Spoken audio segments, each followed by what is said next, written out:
Hi ಸ್ನೇಹಿತರೆ, ಎಲ್ರಿಗೂ ನಮಸ್ಕಾರ. ಈ ವಿಡಿಯೋನ ಸಂಪೂರ್ಣವಾಗಿ ವೀಕ್ಷಿಸಿ, ಇಷ್ಟವಾದಲ್ಲಿ ಸಬ್ಸ್ಕ್ರೈಬ್ ಮಾಡಿ ಸಪೋರ್ಟ್ ಮಾಡಿ. ಮೊದಲನೇ ಪ್ರಶ್ನೆ, ಗಿರಿಜಾ ಕಲ್ಯಾಣ ಕೃತಿಯನ್ನು ರಚಿಸಿದವರು ರುದ್ರಭಟ್ಟ. ಎರಡನೇ ಪ್ರಶ್ನೆ, ಎರಡನೇ ಆಂಗ್ಲೋ ಮೈಸೂರು ಯುದ್ಧದ ಅವಧಿ 1780 84. ಮೂರನೇ ಪ್ರಶ್ನೆ, ಭಾರತ ರಾಷ್ಟ್ರೀಯ ಯೂನಿಯನ್ ಅನ್ನು ಎಷ್ಟರಲ್ಲಿ ಸ್ಥಾಪಿಸಿದರು? 1884ರಲ್ಲಿ. ನಾಲ್ಕನೇ ಪ್ರಶ್ನೆ, ಮುಂಬೈನಲ್ಲಿ ನಡೆದ ಕಾಂಗ್ರೆಸ್ನ ಮೊದಲ ಅಧಿವೇಶನದ ಅಧ್ಯಕ್ಷರು WC ಬ್ಯಾನರ್ಜಿ.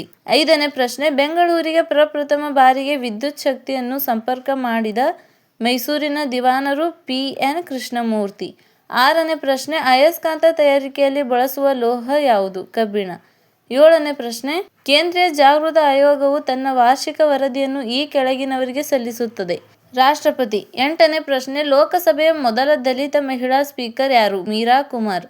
ಒಂಬತ್ತನೇ ಪ್ರಶ್ನೆ, ಬೋನ್ಸಾಯಿ ಎಂಬ ಪದ ಏನನ್ನು ಸೂಚಿಸುತ್ತದೆ? ಕುಬ್ಜ ವೃಕ್ಷಗಳನ್ನು ಬೆಳೆಸುವುದು. ಹತ್ತನೇ ಪ್ರಶ್ನೆ, ಆಲ್ಬರ್ಟ್ ಐನ್ಸ್ಟೀನ್ ಅವರಿಗೆ ಯಾವ ಸಂಶೋಧನೆಗೆ ನೊಬೆಲ್ ಪ್ರಶಸ್ತಿ ಲಭಿಸಿದೆ? ದ್ಯುತಿವಿದ್ಯುತ್ ಪರಿಣಾಮ.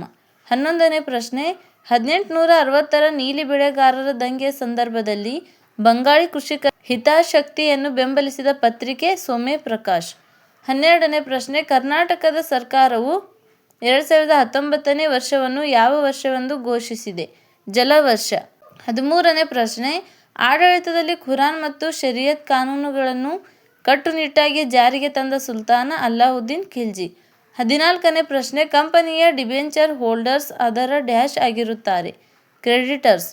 15ನೇ ಪ್ರಶ್ನೆ, ಭಾರತದಲ್ಲಿ ಪಿನ್ಕೋಡ್ ಬಳಕೆ ಪ್ರಾರಂಭಗೊಂಡ ವರ್ಷ ಯಾವುದು? 1972. 16ನೇ ಪ್ರಶ್ನೆ, ಒಂದು ಕ್ಯಾಲೋರಿನ್ ಎಂದರೆ ಎಷ್ಟು ಜೂಲ್?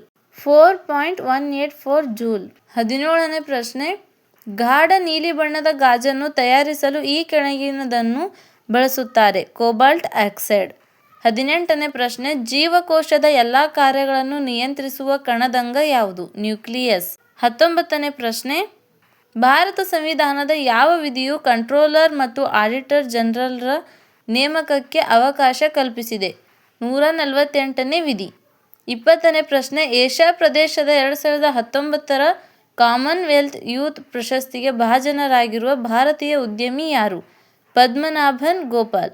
ಈ ವಿಡಿಯೋ ನಿಮಗೆ ಇಷ್ಟವಾದಲ್ಲಿ ಸಬ್ಸ್ಕ್ರೈಬ್ ಮಾಡಿ ಸಪೋರ್ಟ್ ಮಾಡಿ. ಧನ್ಯವಾದಗಳು.